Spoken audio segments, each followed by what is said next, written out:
우리가 배우는 것들이 도대체 뭘 위한 것인가, 이제 그런 얘기부터 시작을 좀 합시다.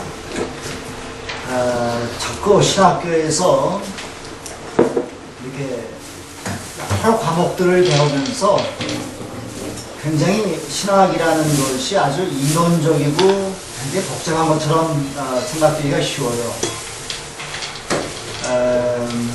내가 72년도에 학사 편입을 했으니까 이제 한 40년, 신학교 들어온 지 한 40년 지났어요. 근데 지나놓고 보면은 그렇게 어렵게 설명할 게 아니에요. 단순한 거야. 그러니까 결국 하나님께서 우리들을 왜 부르셨는가? 이 세상은 도대체 왜 이렇게 점점 더 각박해지는가? 우리가 해야 될 일은 뭐냐? 그걸 위해서 성서적으로, 신학적으로 어떤 뒷받침들이 필요한 건가? 그런 거예요.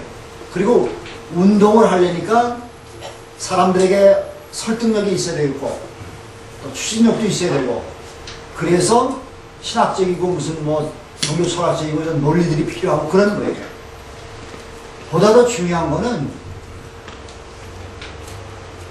감신의 이 신학 교육이라든가 뭐 이런 어떤 교육 풍토가 이렇게 실천 중심으로 나아가지 않고 있다는 거예요. 대부분 다 교회 목회, 거기에다 초점을 다 맞춰놓고 있어요. 근데 분명한 사실은 전 세계적으로 지금 교회는 급속하게 몰락하고 있다는 겁니다. 기독교라는 대는 지금 침몰하고 있어요. 유럽에서 30년마다 절반씩 줄어들어요, 교인 수가. 미국 마찬가지입니다. 지금 한국 감리교 40%가 미자립교회예요. 그 미자립교회 상당수는 농어촌에 있어요. 도시에 있는 미자립교회들도 꽤 많죠. 그러면 앞으로 20년 뒤에 농어촌에 있는 미자립교회들이 어떻게 될 거냐?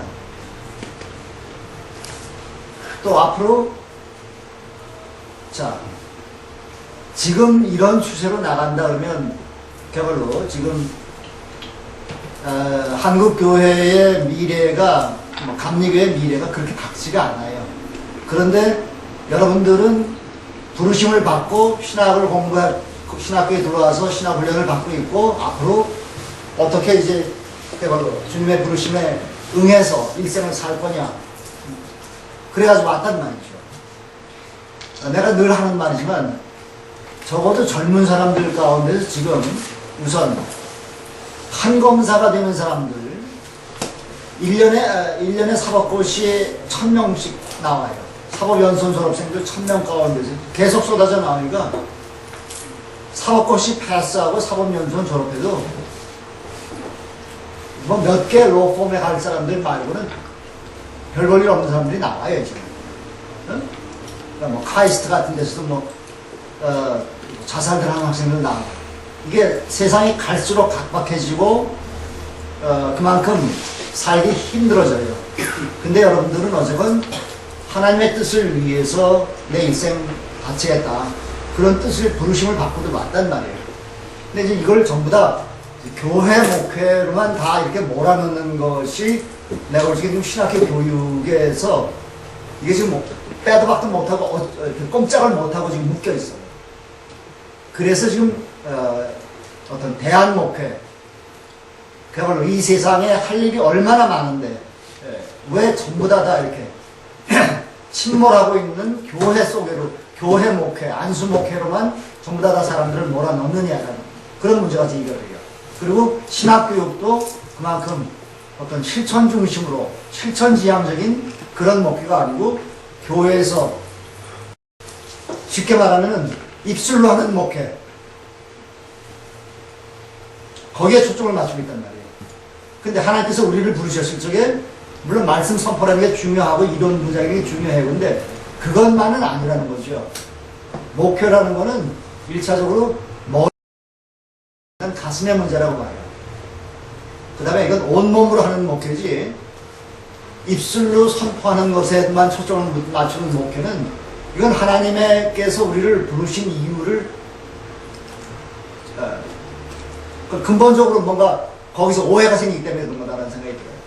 자, 그러면 이제 오늘 도대체 그럼 우리가 살고 있는 세상은 뭐 어떠냐, 또 이게 역사를 어떻게 봐야 될 거냐, 해야 될 일이 뭐냐, 그런 얘기를 하려고 하는 건데, 쉽게 얘기하면 이래요. 역사라는 거는, 인류 역사라는 거는 생명의 힘하고 죽임의 힘하고가 부딪히는 겁니다. 이게 대륙판이, 두 개의 대륙판이 부딪히면은 지진이 일어나고 그래요. 마찬가지입니다. 인류 역사는 생명의 힘하고 죽임의 힘하고 충돌해온 역사예요. 늘 보면은 죽임의 힘이 늘 강하게 이기는 것처럼 보였어요. 그러니까 좀 더 성서적인 표현을 쓰면은 하나님의 백성들하고 하나님의 원수들하고 부딪히는 겁니다. 그런데 인류 역사상 지금 이 시대가 어떤 시대인가 하면은 그야말로 환경 위기니 무슨 식량 위기니 뭐 에너지 위기니 무슨 뭐 물 위기니 뭐 해가지고 지금은 인류 역사상 겪어보지 못했던 그런 위기들이 한꺼번에 몰려오고 있어요. 네. 그런 위기들이 몰려오고 있는 그런 시대에 우리가 지금 하나님의 부르심을 받았다는 말이에요. 그러니까 우리가 해야 될 일은 무슨 일을 하든지 간에 우리가 어쨌거나 이 생명의 힘, 생명의 세력, 여기에 우리가 지금 올라타 있는 거예요. 그래서 이 죽임의 세력, 이것과 맞싸워야 되는 겁니다. 중요한 점은 뭔가 하면은 종교가 왕왕 생명의 세력이 아니라 죽임의 세력에 가담했다라는 사실이에요. 기독교가 왜 인류 역사상 가장 잔인한 종교가 됐느냐? 기독교만큼 사람을 많이 죽인 종교가 없습니다. 뭐 마녀 사냥이고 무슨 흑인 노예들 이론적으로 노예제도 뒷받침한 게 다 기독교 신학이에요. 그 다음에 나치 그 홀로코스트 그거 뒷받침한 것도 다 개신교 신학이고 다 그래요. 기독교가 그렇게 잔인한 종교가 된 이유라는 게 뭔가면 결국 종교가 생명의 힘으로 위해서 종교가 만들어져야 되는 건데 그걸 위해서 종교가 만들어진 건데 그런데 이게 왕왕 죽임의 세력을 작용을 해요. 이게 어떻게 판가름을 할 거냐? 다른 거 아닙니다. 죽임의 세력으로 종교가 죽임의 세력으로 되고 기독교가 그렇게 인류 역사는 가장 잔인한 종교가 됐던 이유, 가장 폭력적인 종교가 됐던 이유, 그 이유는 여러 가지 있어요. 신학적으로 분석을 하면은 하나님에 대한 이해도 그렇고 구약 성경에 나타나 있는 그런 부족주의, 그 약소 민족이 살아남으려니까 무슨 별의별 짓들 다 한 거예요. 그거 그렇게 해서 하나님을 완전히 자기네들의 이해대로 편안하게 그렇게 끌어다가 붙여놓으니까 성경에 하나님이 그렇게 폭력적으로 나타나게 됐고 그런 이유들이 있어요. 그런데 중요한 거는 늘 신학이 또는 교회가 권력과 결탁을 할 적에 그럴 적에 이게 종교나 신학이 죽임의 세력에 편승하는 겁니다. 그렇죠? 또는 자본의 시녀가 되는 거예요. 그러니까 대표적인 게 뭔가 하면 오늘날 흔히 무슨 예수 잘 믿으면 경쟁에서 축복받고 이런 논리들, 성공하고 출세하고 이런 논리들이라는 게 뭔가는 이 자본주의 체제를 축복해주는 그런 논리인 거예요. 그래서 경쟁에서 너희들 열심히 예수 믿고 경쟁하면 너희들 승리할 수 있다. 이건 자본주의를 합리화시켜주는 그런 논리란 말이에요. 네? 이건 자본의 신녀가 된 거예요.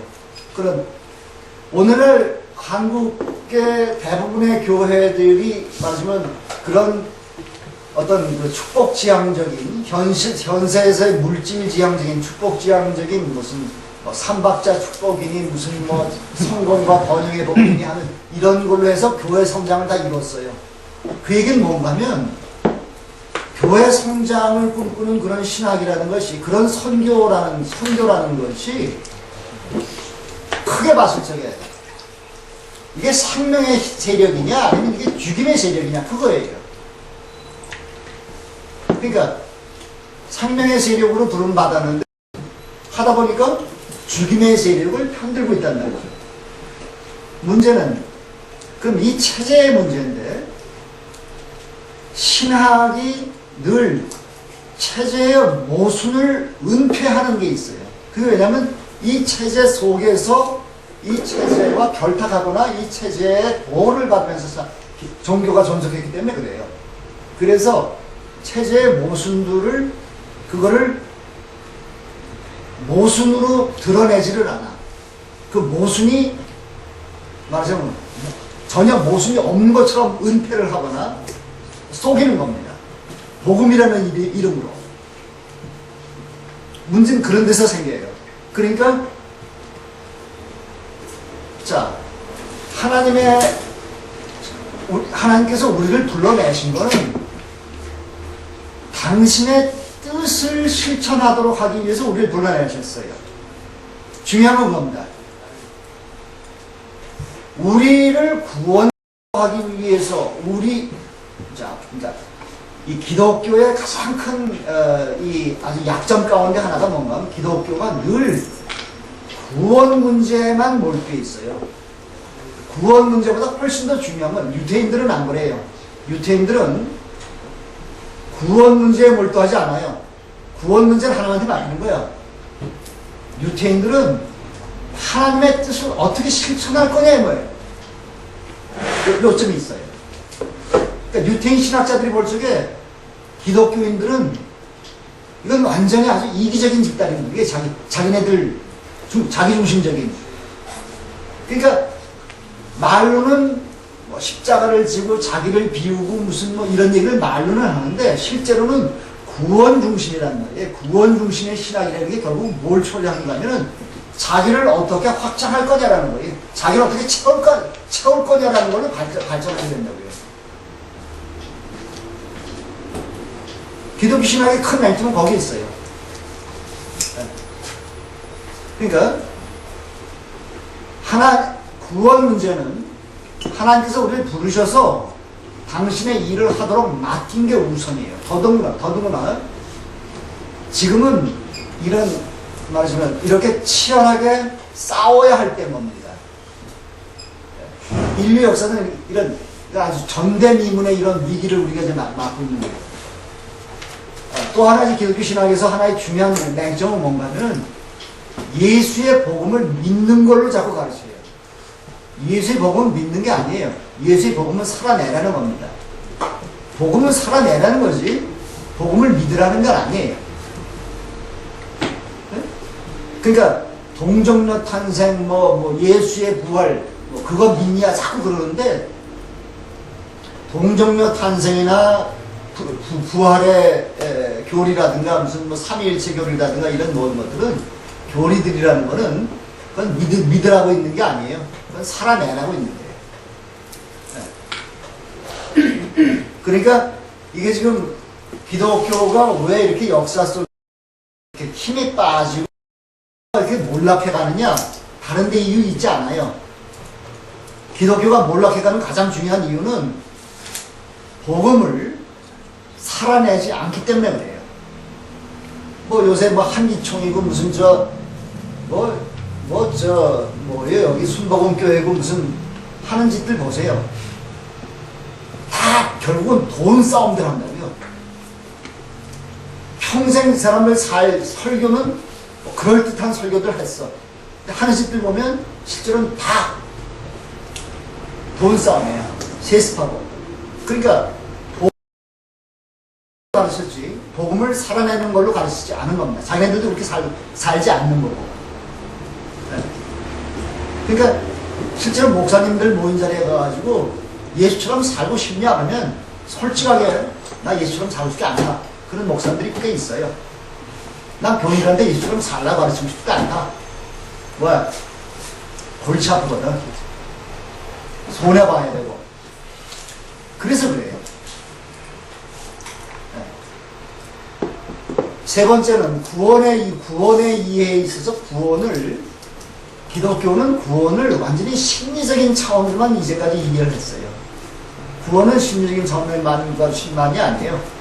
구원은 사회적인 거고, 구원은 그야말로 전 우주적인 거고, 이런 생태학적인 거고, 그런 거예요. 이 지구 안에서의 그런 그야말로 풍성한 생명을 누린다는 것이 그렇게 심리적으로만 풍성한 생명? 그런 거 아닙니다.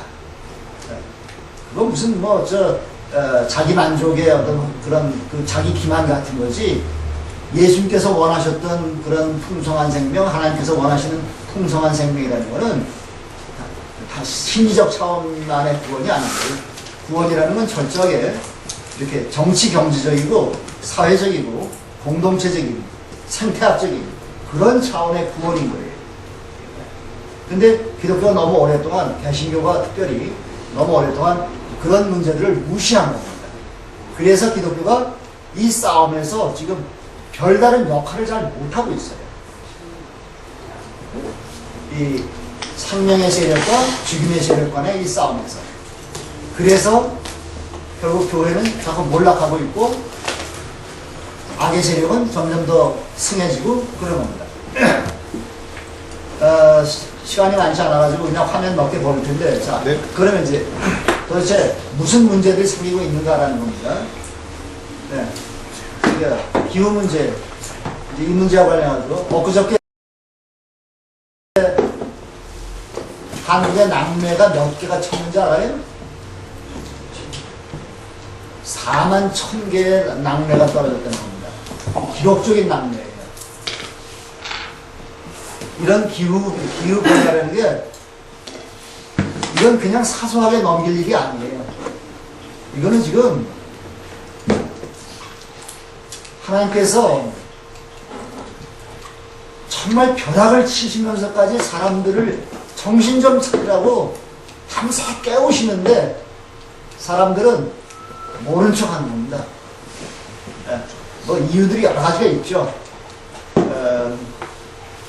그러니까 기후 위기를 부정하는 사람들, 그 사람들은 절대로 기후학자들이 아니에요. 모든 기후학자들은 다 기후 위기를 인정해요. 사람에 의해서 산업화 석유 화석 연료 때문에 기후 위기가 초래되고 있다는 걸 기후학자들 모두 다 인정해요. 그런데 기후 위기를 부정하는 과학자들, 그건 다 사이비 과학자들입니다. 왜 그런가 하면 자기 전공이 아니에요. 기후 위기를 부정하는 과학자들은 다 항물리학자라든가 고체 물리학자라든가 무슨 이런 사람들. 그리고 이 사람들은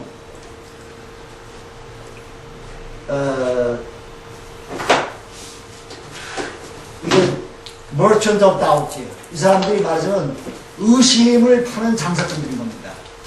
과학자들인데 이 사람들은 무슨 짓들을 하는 사람이냐면 흡연이 담배가 폐암을 일으킬 수 있다는 것이 문제가 됐을 적에 그때 나서서 담배 회사 편을 들어주고 담배 회사로부터 엄청난 돈을 챙겼던 바로 그 사람들이에요. 네? 바로 그 사람들인데 이 사람들이 핵물리학자예요. 그러니까 원자폭탄을 만들고 그 다음에 무슨 스타워즈 프로그램 같은 데 들어가서 일하고, 그러니까 부시 대통령이 막 아주 가까이에서 아끼던 그런 과학자들이에요. 그러니까 이 사람들이 권력을 가지고 있는 사람들이에요. 이 사람들이 그러니까 돈을 밝히는 사람들입니다. 이 사람들이 흡연이 폐암하고 관계없다라는 걸 나서서 증언했던 바로 그 사람들이고, 그 사람들이 중심이 돼서 기후변화. 그러니까 매스컴은 이 사람들이 워낙 파워가 권력이 있는 사람들이고 유명한 사람들이기 때문에 매스컴에서는 워싱턴 포스트고 뭐 월스트리트 저널이고 타임즈고 미국 내에서 워낙 유명한 과학자들이기 때문에 이 사람들의 주장을 꽤 권위 있는 것처럼 소개를 하는 거예요. 그러니까 사람들이 모든 기후학자들은 다 기후변화라는 것이 인간의 활동에 의해서 기후변화가 초래된다라고 다 모든 기후학자들은 다 동의해요. 그런데 이 참사꾼 놈들이 사람들에게 자꾸 혼란을 주는 겁니다. 그 돈을 누가 내느냐? 옛날에는 담배 회사들이 돈을 냈어요. 지금은 석유회사, 석탄회사, 자동차 제조회사 이런 데서 돈을 내요. 그래서 이 사람들이 자꾸 사람들을 혼란시키는 겁니다. 그러니까 미국에서는 그야말로 이 보수당, 공화당을 믿는 공화당을 따르는 사람들, 공화당 지지자들은 점점 더 날이 갈수록 기후변화를 부정해요. 왜냐하면 공화당 지지자들이 보는 텔레비전 뉴스라는 게 팍스 뉴스고 그 사람들이 주로 보는 신문이 월스트리트 저널이고 그렇기 때문에 그래요. 거기서 매스컴에서 계속 기후변화라는 게 말하자면 태양에 의해서 나타나는 거다. 이따위 논리들을 계속 펴대니까 사람들은 그걸 보니까 기후변화라는 게 이게 인간에 의해서 초래되는 게 아니라고 생각하는 사람들이 점점 더 많아지는 겁니다. 그러니까 과학자들이 정말 그렇게 열심히 막 다 주장을 하고 그래도 미국 사람들에서는 지금 자꾸 이제 혼란이 생기는 거예요. 근데 내가 참고로 여러분 가운데서 이 기후과학 문제하고 관련시켜서 기후과학이라는 것이 1980년대 이전에는 기후과학이라는 게 별로 발전된 게 없어요. 80년대 이후부터 기후과학이 발전되고 있어요. 네? 그러니까 여러분들 가운데서 영어를 좀 잘 배우면은 이 기후 문제, 기후 위기 문제는 책 한 30권만 보면은, 원서 한 30권만 보면은 전문가가 돼요. 네. 그렇게 돼 있어. 내가 지금 상당히 많은 책들을 모았는데 다 보면은 한 30권 정도만 보면 돼요. 우리나라에 지금 신학하고 뭐 종교 철학한 사람들 가운데서 기후 문제에 관해서 지금 씨름하고 있는 사람은 거의 없어요. 자, 근데 어쨌건 이게 말은 2008년에서 브라질 산림 파괴가 64%가 증가했다. 다른 거 아닙니다. 바이오 연료 때문에 그래요. 석유값이 올라가니까 사람들이 자동차는 굴려야 되겠고, 그러니까 옥수수, 무슨 콩, 그 다음에 파모일, 이런 것들을 가지고서는 사람들이 먹어야 될 것들을 바이오 디젤 이런 거 만들어가지고 자동차 연료로 쓰는 겁니다. 그러니까 자동차 연료, 바이오 디젤 요구가 점점 더 많아지니까 결국 산림 아마존을 파괴하는 거예요. 1년에 84%, 64%가 증가했다면 어마어마하게 지금 파괴를 하고 있다는 겁니다. 그래서 지구의 한파가 탄소를 뜨게 되고 있는 건데, 자, 이제 또 하나 문제는 이런 거예요. 신학이라는 게 물적 토대가 있어요. 내가 도대체 박사학위를 받을 때까지도 신학의 물적 토대라는 거를 이렇게 간단하게 설명할 수 있는 걸 아무도 설명해 주지 않더라고요. 바로 이거예요. 이게 상위 20%가 전 세계 소득 총액의 86%를 차지하는 겁니다. 해가 갈수록 상위 20%가 차지하는 게 70.2%에서 82.7%에서 86%로 해가 갈수록 점점 더 많은, 하위 80%가 차지하는 거는 해가 갈수록 점점 더 적어져요. 가진 사람들은 점점 더 많이 갖고 적게 가진 사람들은 점점 더 적게 갖는, 이게 20대 80의 세계예요. 이런 속에서 결국은 우리가 무슨 일을 해야 될 거고, 우리가 신학을 뭐 공부를 어떻게 할 거냐 그런 거예요. 한국의 토지 소유권 봅시다. 상위 2%가 57, 한국 사유지의 57%를 가지고 있어요. 상위 4%를 가지고 있어요. 그래서 98년부터 2007년까지 토지를 통한 불로소득이 2002조 원이에요. 그런데 세금으로 환수된 것이 116조 원밖에 안 돼요. 5.8%. 토지 불로소득의 94%는 땅 부자들이 챙겼다는 얘기입니다.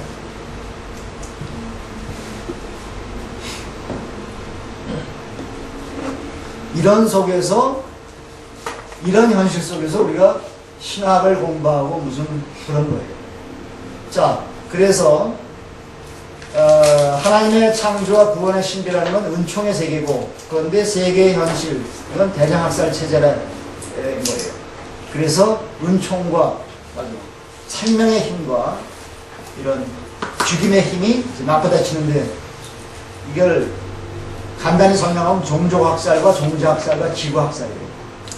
종족학살이라는 거는 아까 말한 것처럼 20대 80의 세계에서 80%의 사람들을 굶겨 죽이는 겁니다. 점차로. 그래서 80대, 20대 80의 세계가 점차로 15대 85, 10대 90 이렇게 되고 있어요. 그러니까 나중에는 이제 상위 20%의 사람들 가운데에서 이 하위 80%의 사람들을 잉여인구라고 불러요. surplus population이라고 불러요, 실제로.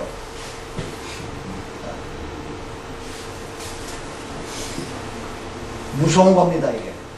어떻게든 처치해야 될 사람들 같은 거예요. 80%의 인류. 상위 20%에서 보죠. 이게 이 죽임의 세력이라는 거예요. 그 다음에 종자학살, 예.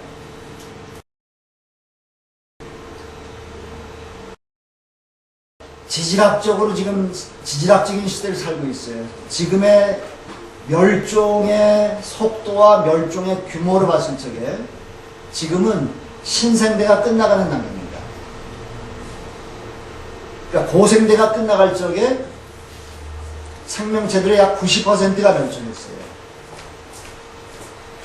근데 중생대가 끝나갈 적에가 두 차례가 걸쳐가지고 약 50% 이상 멸종하고 그랬는데, 지금, 그러니까 그 당시는 고생대가 끝날 때도 그렇고 중생대가 끝날 때도 그렇고 상당히 장기간에 걸쳐가지고 멸종이 이루어졌어요. 몇천 년 동안. 그런데 지금은 고생대가 끝날 때나 중생대가 끝날 때보다 지금은 훨씬 더 단기간 내에 멸종이 진행되고 있습니다. 그래서 우리는 지금 신생대가 끝나가는 단계를 살고 있어요.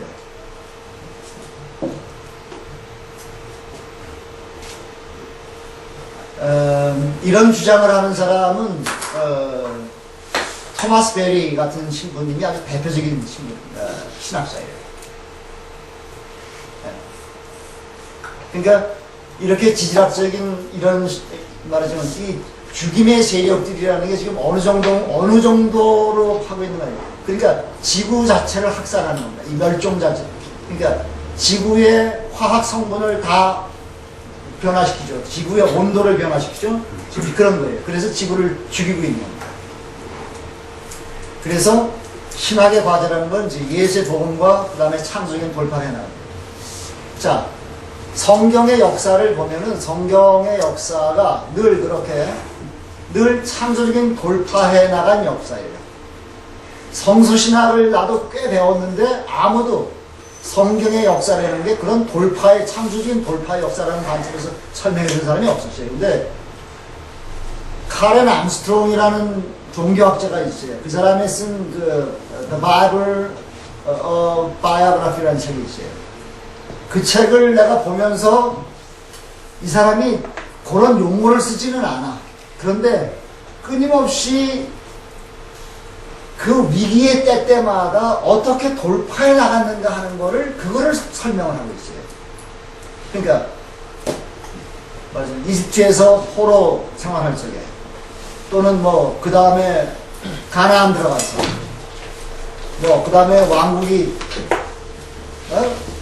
맞아요. 왕정의 지배가 되실 적에 또는 바벨론의 포로로 끌려갔을 적에 뭐 심지어 로마 제국에 의해서 예루살렘 성이 완전히 박살이 났을 적에 그때마다 그 이후에도 계속해서 성경 기록의 역사라든가 성경 해석의 역사라는 거는 그 위기, 그 절망을 어떻게 돌파해 나갔느냐 하는 역사라는 거예요. 그러니까 예를 들어서 바벨론 포로기 참 참담했을 거 아니에요. 근데 그 바벨론 포로기를 통해서 하나님에 대한 새로운 이해로 돌파를 해나가요. 예루살렘 성전이 무너졌어요. 두 번째 성전이 완전히 박살이 나신 속에. 그리고 바벨론 포로로 끌려갈 적에 그 예루살렘 성전 언덕에서 얼마가 죽는가면 약 8만 명이 살육돼요. 난 그래서 성경이라는 것이 늘 성경을 볼 적에 우리가 피바다를 이루는 그런 처절한 역사 속에서 성경이 기록되고 거기서 돌파구를 찾아 나갔다는 예루살렘 성전이 AD 70년에 이제 완전히 파괴되잖아요. 그럴 때 역시도 로마 군대가 예루살렘 포위하고 도망쳐 나오는 먹을 게 없으니까 밤에 도망쳐 나오는 사람들 다 십자가에 매달아서 죽이고 십자가에 더 이상 나무가 떨어질 정도로 그리고 십자가를 처형을 했단 말이죠. 그렇게 처절하게 학살당했어요. 그리고 성전도 무너졌고 사람들은 다 완전히 절망하고 체념하고 울부짖고 그럴 때예요. 그런데 그 속에서 복음서가 쓰여져요. 그리고 그 속에서 미슈나가 나와요. 유대인. 바벨론의 포로로 끌려가서 1000년 지난 다음에 바벨론 탈무드가 나와요. 결국 성경 기록과 성경 해석의 역사라는 것은 그 시대마다 보세요. 이게 내가 마가복음 그 기록적인 것들을 자꾸 생각할 때마다 그러니까 로마 군인만 보면 군인들 발자국 소리만 들어도 사람들이 숨이 멎을 거예요. 제국의 군대에 의해서 그렇게 처절하게 학살당했기 때문에. 그랬는데 그 속에서 하나님의 아들 예수의 복음, 예수 그리스도의 복음을 써내려가요. 눈 똑바로 뜨고.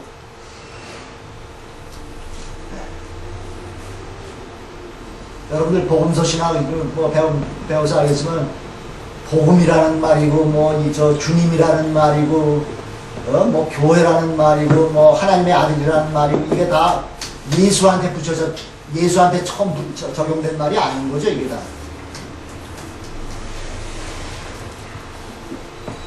아우구스투스 황제한테 전부 다 붙여졌던 용어들이에요. 이게 다 아우구스투스 황제가 신의 아들이고 아우구스투스 황제가 정복하는 게 복음이고 아우구스투스 황제가 구세주고 당시 사람들이 다 그렇게 불렀어요. 예수 십자가에 달기도 이미 전에 아우구스투스 황제가 AD 14년에 죽어요. 죽고 나니까 원로원에서 아우구스투스 황제가 승천한 걸로 선포를 해요. 아우구스투스 황제가 아폴론의 아들의 아폴론에 의해서 기적적으로 잉태돼요. 그러니까 아우구스투스 황제가 처녀 잉태처럼 설명이 돼 있어요. 자, 그러니까 그런 것에 맞서서 예수의 동정녀 탄생 이야기라는 게 다 이런 제국들의 논리에 다 맞서서 지금 써내려가는 겁니다. 그러니까 바울의 첫 번째 복음이라고 내가 번역한 책이 있는데 그 책을 보면은 우리가 바울을 이해하는 것도 이제까지 무슨 얼마나 잘못 이해했는가 하는 게 다 드러나요. 철저하게 이런 제국과의 대결 속에서 바울이 지금 편지를 써내려가고 있었다는 말이죠. 근데 어제가 자, 내가 말하려고 하는 거는 그거예요. 어느 시대나 돌파를 해나갔어요. 신학적으로. 우리 시대도 마찬가지로 이런 말하자면 종교학살, 종교학살, 지구학살 사람들은 지금 여기에 다들 별로 관심들도 없어요. 크게. 우선 이런 얘기하면 즐겁게 살아야 될 생활에 왜 이런 골치 아픈 얘기하냐. 그리고 믿음 좋다는 사람들은 예수님 재림하시면 우리 휴거할 텐데 뭘 이런 걸 가지고 걱정하냐. 그리고 더 아까 말한 것처럼 소수신앙 가진 사람들은 하나님께서 우리를 얼마나 사랑하시는데 하나님의 섭리로 우리는 다 건져주실 거다. 그렇게 믿고 있어요.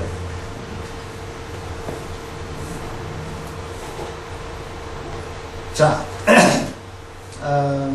오케이. 그림을 몇 개만 봅시다.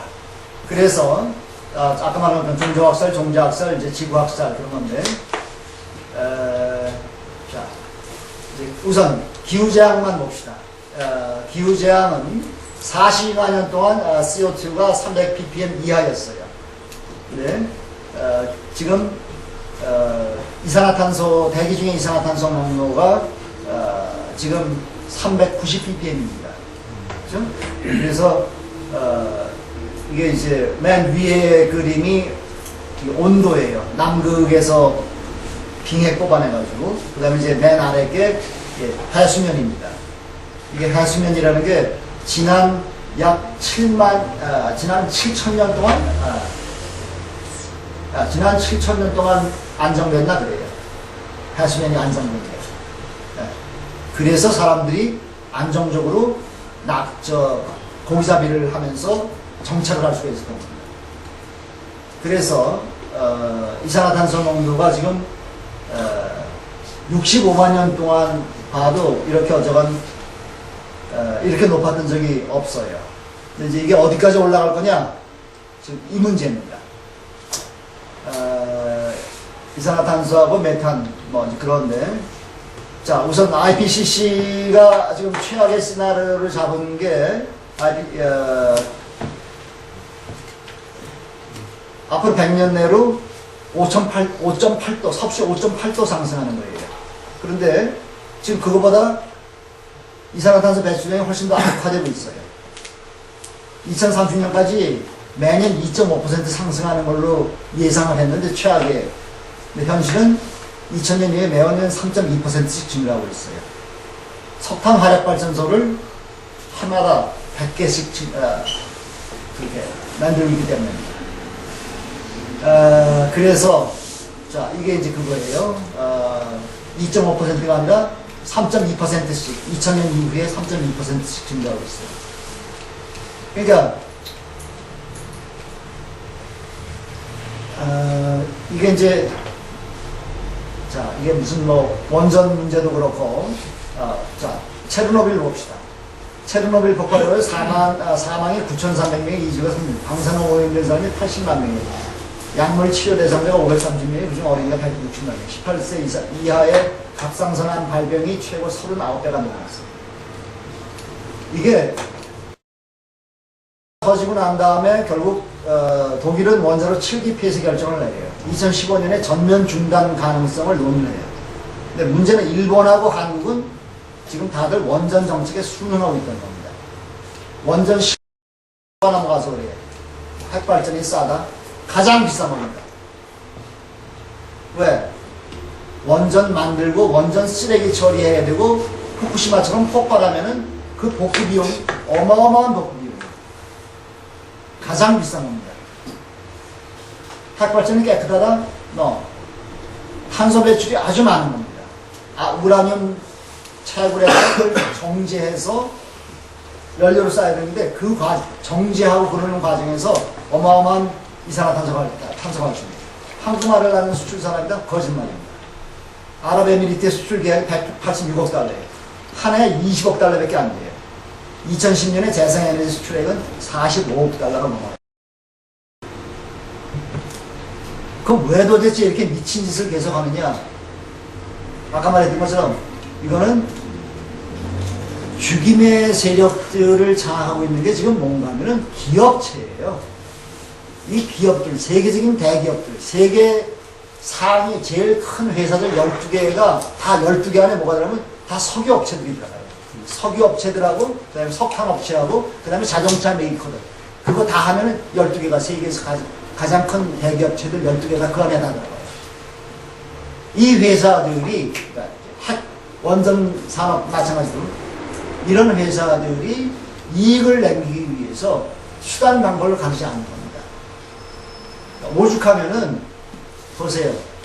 자동차의 경제 속도라는 거는 시간당 80km를 달리는 게 가장 연료가 적게 드는 그런 속도예요. 그런데 고속도로에서는 지금 다 100km 내지 110km로 다 올렸어요. 누가 올려요? 석유 회사들, 자동차 제조 회사들, 그 로비 때문에 법이 바뀌어진 거예요. 결국 죽임의 세력들이라는 거는 이렇게 해서 자기네들의 이윤을 위해서라면은 지구가 망가지건, 뭐 다른 사람들이 뭐 굶어 죽건, 피도 눈물도 없는 집단인 겁니다.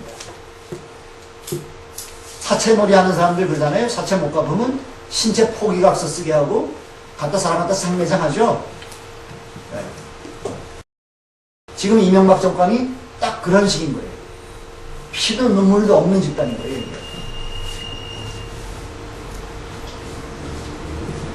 자, 그래서 한국이 세계 6위 원전 대국인데 문제는 현재 가동 중인 핵발전소가 일본이 55개, 한국 21기, 중국 113기, 89기, 현재 세 나라에서 110기가 건설 중이에요. 타당성 검토 진행 중인 거자면 350기가 지금 예상이 되고 있어요. 한국은 동북아 전체에서 원전이 가장 밀집한 삼각지대 한복판에 놓여 있는 겁니다. 그래서 이게 이제 가운데 있는 것이 중국 쪽에 있는 이 원자력 발전소들 가운데서 뭐가 하나 터지면은 이게 사고이 뭐예요? 이게 바람은 이쪽에서 불게 돼 있고 그러면 한반도는 완전히 재앙을 피할 수 없게 되는 거죠. 그래서 그런데 독일은 15년 동안에 19,000기 풍차를 설치했어요. 원자력 발전소 5개를 대신했습니다. 전체 전력의 12.5%가 재생에너지예요. 2020년엔 20%, 2050년은 재생에너지로 전체 전력의 80%를 확장하려고 생각을 하고 있는 겁니다. 독일의 740교구의 교회 지붕에 태양에너지 시설들을 만들었어요. 심지어 중국의 쿤민이라는 도시가 200만 명이 사는 도시인데 거기 모든 집에 태양열 시설을 하셨어요. 스웨덴은 2020년까지 모든 화석연료를 대체할 예정입니다. 한국은 지금 현재 화력 발전이 44%, 원자력이 36%, 수력이 1.2%인데 정부 계획은 2050년까지 원자력을 38.7%, 석탄 19.1%, 천연가스 11.3%, 재생에너지 3.8%. 전체 비용은 605조 원이 든다는 겁니다. 2050년까지. 그럼 핵 의존 사회가 가는 거예요. 원자력을 38.7%. 근데 2050년까지 원자력을 3.4%로 줄이고 석탄 0%, 천연가스 3.5%, 재생에너지를 93%로 할 경우에는 전체 비용이 667조 원이 들어요. 605조 원보다 약 10%만 더 하면은 핵 탈피 사회가 가능한 겁니다. 자, 근데 이제 시간이 다 됐는데, 자, 기후재앙이라는 거는 정말 70년대, 80년대, 90년대, 2000년도에 이 온도가 어쨌건 인류 역사상 가장 더운 지금 그런 지난 2000년도부터 2009년도까지가 가장 더운 10년. 그렇잖아요? 네. 근데 2010년 7월이 아주 역사적으로 더웠던 그런 때입니다. 그래서 해마다 이제 이게 올라가요. 육지의 바다의 평균 온도가 상승하는데 이게 지구의 이제 북극이 보세요. 이게 이게 79년에서 2000년까지는 얼음이 여기까지 왔던 겁니다. 근데 2005년도에는 21%가 줄었어요. 그래서 얼음이 여기까지밖에 안 남았어요. 근데 2005년도에는. 근데 2007년도에는 다시 27%가 줄어요. 그래서 얼음이 여름에 이만큼 남습니다. 그래서 노스웨스트 파시지가 뚫려요. 따라서 쇄빙선 없이 북극해를 배가 자유롭게 갈 수 있게 됩니다. 2008년에는 노스이스턴 루트까지 완전히 열려요. 저거를 처음 예측했던 게 누군가는 제임스 핸슨이라는 분이에요. 기후학자인데 제임스 핸슨이 소위 기후변화의 할아버지라고 불리는 사람이에요. 그 사람이 저거를 이미 1980년대 초반에 저렇게 될 거라고 예측을 해요. 근데 미국 정부에서 아까 말했던 것처럼 사람들이 아무도 안 믿어요. 그거 예측했다가 그 사람 연구비도 끊기고 그랬어요. 심지어. 근데 자 이제 북위 30도 40도 지역에서 이제 점차 그 고온 건조한 지역이 확대가 되는 겁니다. 그래서 작년에 러시아에서 곡물 생산이 40%가 줄어요. 러시아에서 곡물 생산이 40%가 줄었는데, 그러니까 밀 가격이 국제 곡물 시장에서 밀 가격이 곧바로 60%가 상승을 해요. 자, 그러니까 캘리포니아에서 이제 뭐 극단적인 기후가 나타나서 번개로 하루에 2008년 6월달에 캘리포니아에서 하루에 번개로 1,700군데에서 산불이 발생해요. 뭐 식수난에 홍수나 뭐 홍수에 이제 뭐 해수면 올라가고 특별히 바다가 산성화됩니다. 그래서 지난 80만 년 동안의 상태보다 이미 30% 이상 산성화가 돼서 2009년 여름에 태평양 불량식의 80%가 폐쇄했어요. 지금 한국에서도 꼬막 같은 것들이 지금 바다에서 꼬막도 그렇고 굴도 그렇고 이게 생산이 지금 문제가 되고 있어요. 자꾸 그만큼 감소되는 겁니다. 네. 이제 이게 문제는 이제 섭씨 40도가 되면 온도가 섭씨 되면은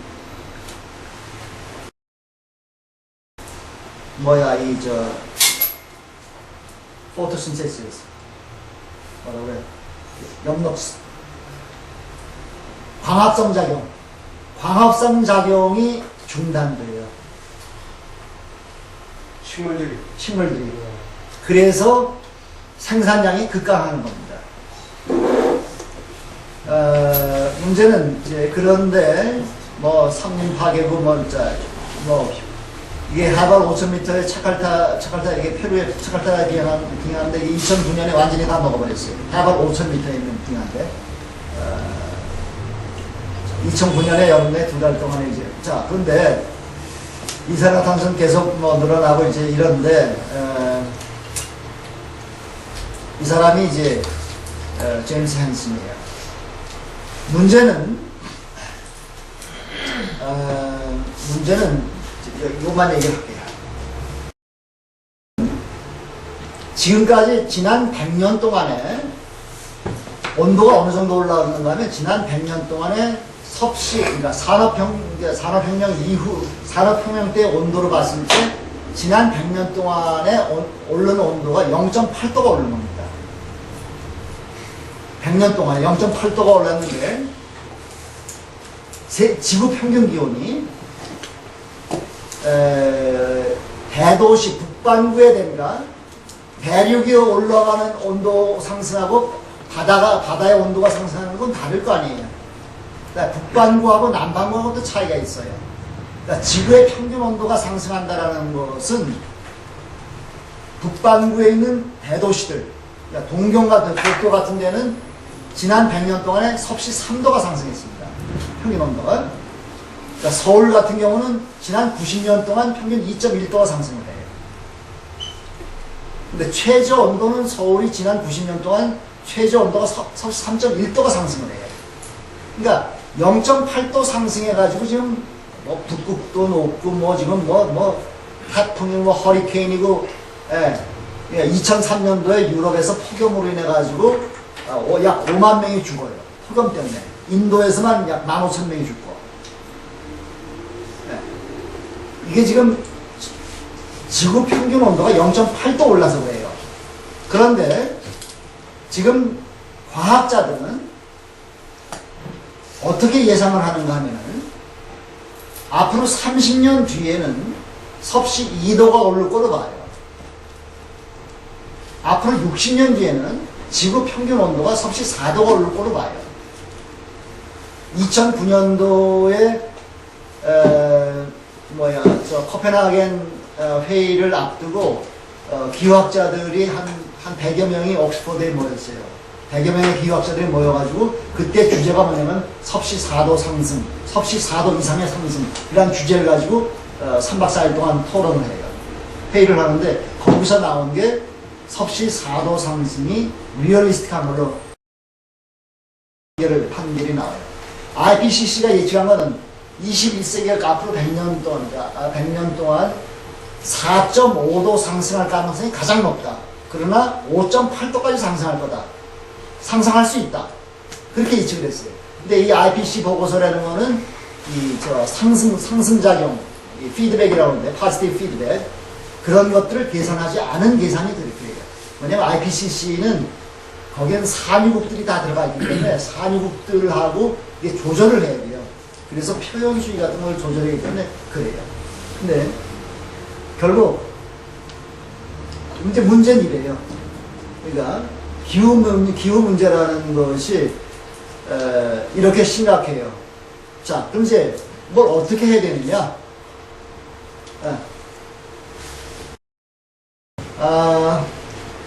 우선은 그러니까 육식을 줄여야 돼요. 그 다음에 이제 개인적으로 해야 될 것이고 뭔지. 왜냐면 육식에서 사료를 가축들을 키우면서 메탄가스가 어마어마하게 나와요. 그 다음에 물론 에너지 사용을 줄일 수 있는 대로 줄여야 돼요. 근데 이거는 개인적인 차원에서 할 수 있는 것들인데 보다 더 근본적인 건 뭔가면 정치적인 선택들을 해야 돼요. 이젠 복음이라는 것이 아까 말했던 것처럼 기업가들이 이 철저한 그야말로 자기들의 이윤을 위해서는 지구가 망가지건 다음 세대가 뭐 몰살당하건 전혀 개의치 않는 집단입니다. 그러니까 과학자들이 이미 경제학자들이 다 연구를 했어요. 그러면 이 사람 온실가스 방출을 규제를 하면 될 거 아니야. 당연히 그렇죠. 규제를 하면 돼요. 그럼 규제를 하면은 GNP 성장이 얼마나 늦춰지느냐? GNP 성장이 0.2%만 늦춰지면 돼요. 네? 그게 코펜하겐 회의에서 그 이전에 말하자면 니콜라스 스턴이라고 이제 영국의 그 경제학자인데 그 사람이 아주 600페이지에 나가는 그런 보고서를 만들어냈어요. 그게 거기서 나온 결론이 그거예요.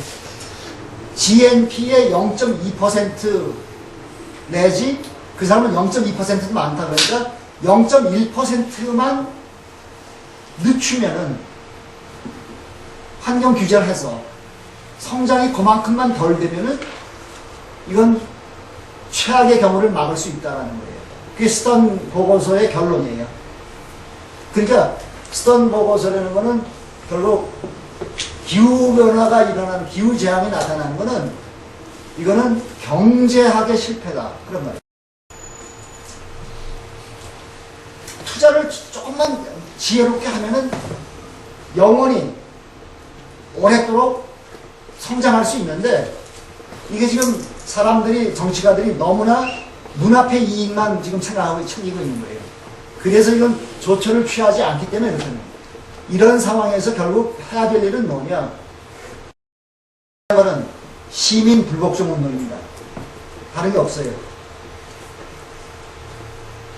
투표할 적에 저 사람이 그야말로 녹색 말로 이렇게 말로 쏘기는 거 말고 녹색 성장이니 뭐 갖다가 그냥 다 콘크리트 갖다 쳐발리면서 이런 쏘기는 거 말고 정말로 그런 지속 가능성을 고려하는 정책을 내세우지 그런 걸 철저하게 선택해야 돼요. 그 다음에 또 하나는 아까 말한 것처럼 그런 시민 불법적 운동을 버려야 돼요.